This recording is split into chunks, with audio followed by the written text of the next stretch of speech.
Let's get past just the headline components to all of that, and we turn to Jamil Jaffer, the founder and executive director of the National Security Institute at the Antonin Scalia Law School at George Mason University, and he previously served as a chief counsel and senior advisor on the Senate Foreign Relations Committee. He gets this like very few people. He's been in the room where a lot of these conversations happen, and joins us on the program. Jamil, welcome back to the program. Boyd, thanks for having me.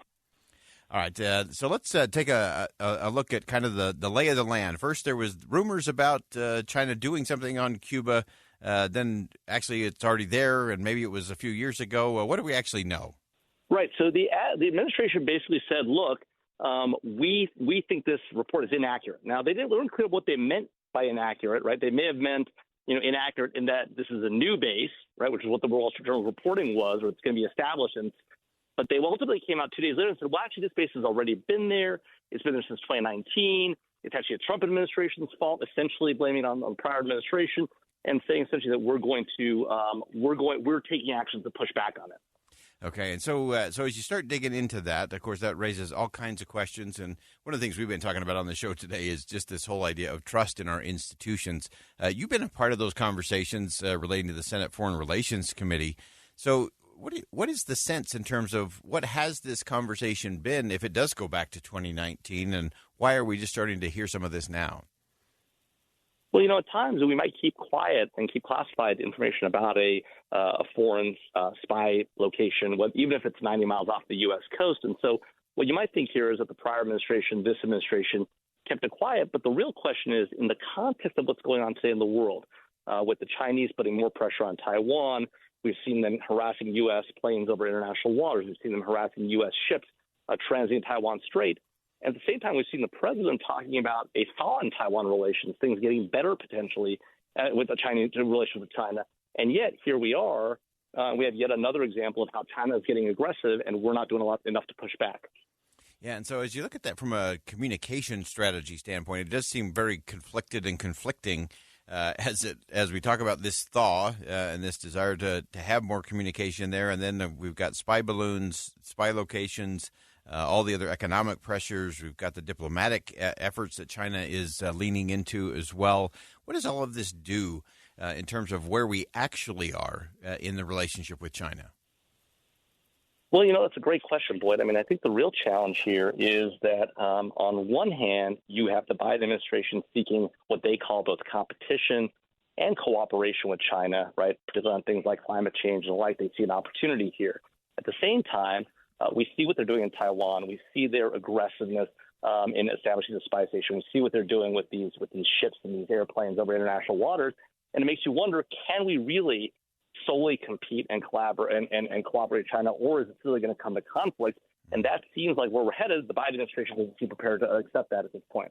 Yeah, and so give us some perspective from your experience in terms of Congress's role in all of this. When should Congress be in the loop? When do we need to keep, as you said, when do we need to take these kinds of secrets and keep them secret? When do we have Congress involved in that process? What does that look like?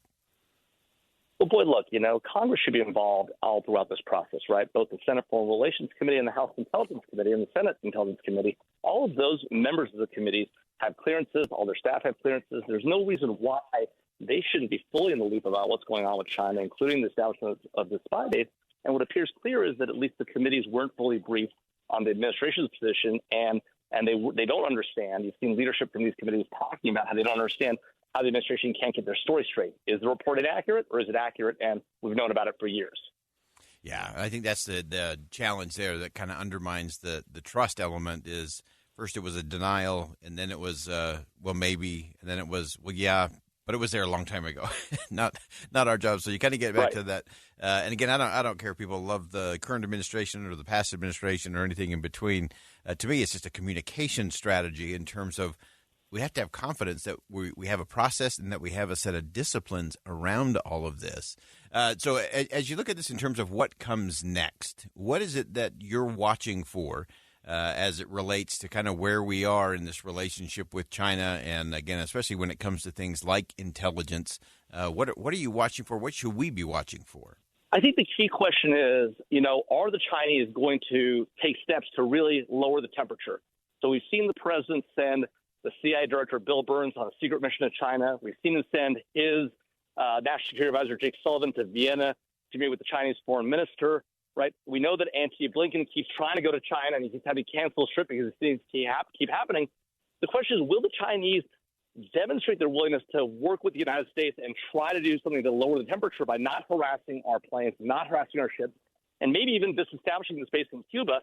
If they did, that would be a good sign. I worry, though, that the administration has not been tough enough to get that kind of an outcome right now. Yeah, that toughness factor, I think, is something that has to be baked into that equation to get to a better result for sure.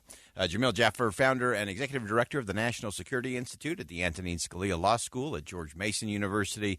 As we mentioned, he previously served as chief counsel and senior advisor on the Senate Foreign Relations Committee, a very important one there in the Senate for sure. Jamil, thanks so much for joining us today. Thanks for having me, Boyd.